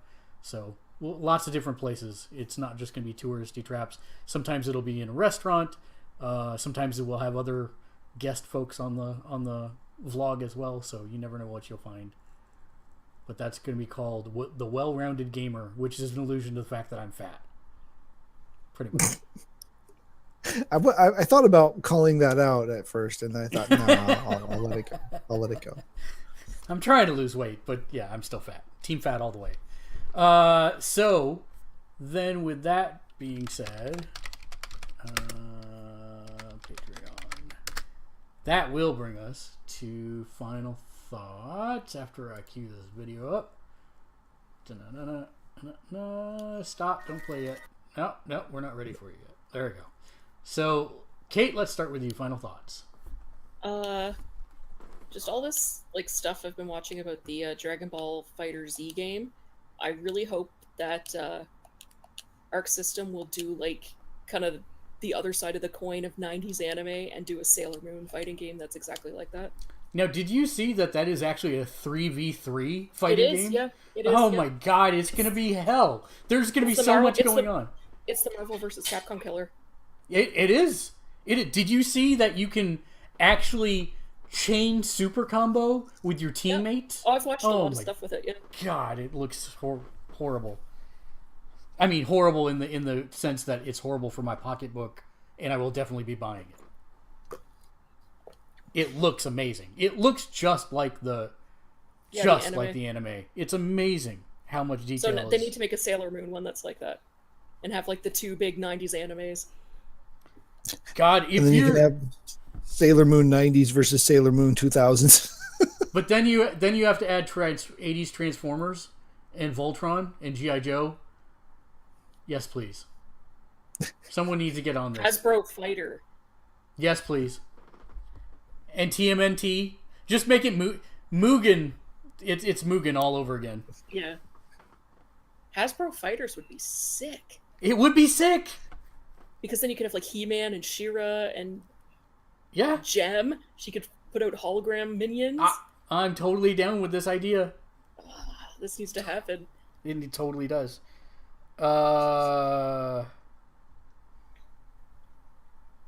Matt, final thoughts?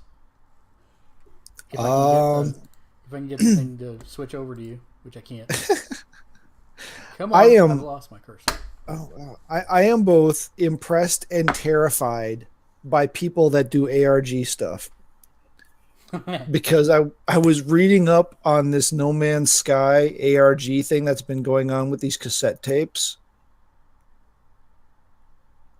I can't imagine a life where I would think to do a third of the things, heck, a tenth of the things that these people do with this stuff and devote the amount of time that's been devoted to it, even crowdsourcing it across multiple people.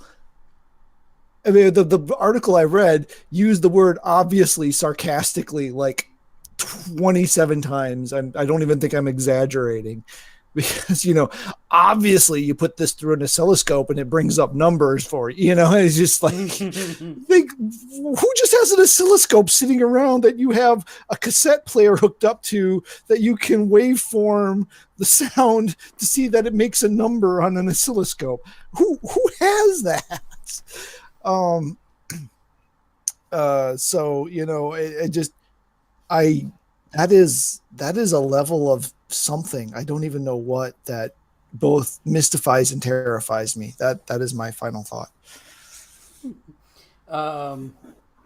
My final thought is that if you're not playing Marvel Heroes, you should be, because if you like Diablo, you really should be playing it, because it is pretty much Diablo. Also, the Necromancer pack for Diablo 3 dropped yesterday, which is, I believe, $15.99. $15 for the pack, or it's part of the new Ultimate whatever edition that they just put out. Which is like $39, I think, for the new Ultimate edition. 35, 39, something like that. I'm not real sure that I'm willing to pay for it. I'm not at this point. I have no interest, other than I don't think we ever actually made it all the way through the story cohesively together in the PlayStation 4 version. So I actually need to go through the single storyline so I at least unlock all those trophies for just the story. Because it's weird. I've got like chapter 1, 4, and 8 trophies, and the rest of them aren't there. Like, wow, how does this happen? Because you were playing with Mark and he was power leveling. That's how it happened. Much, yeah. That's how it happened. And with that, we will end the show as we do every week with a gem of wisdom to carry you over for the next 7 days.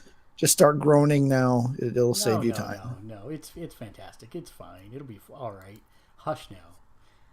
Bite down on this. What do you call a fake Austrian noodle?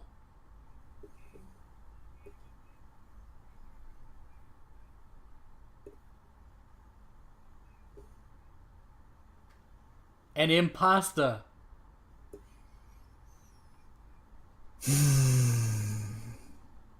Okay, that wasn't actually that bad.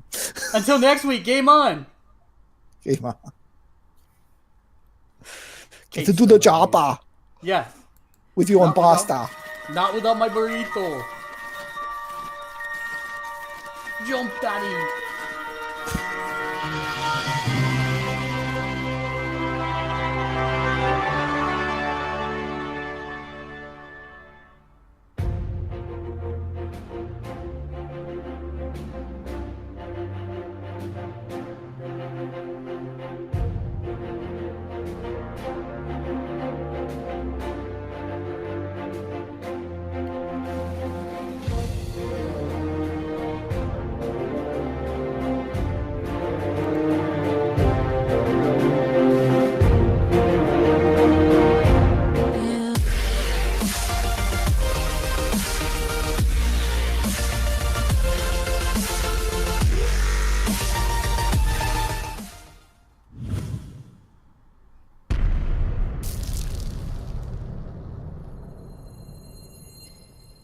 Hey, Kate.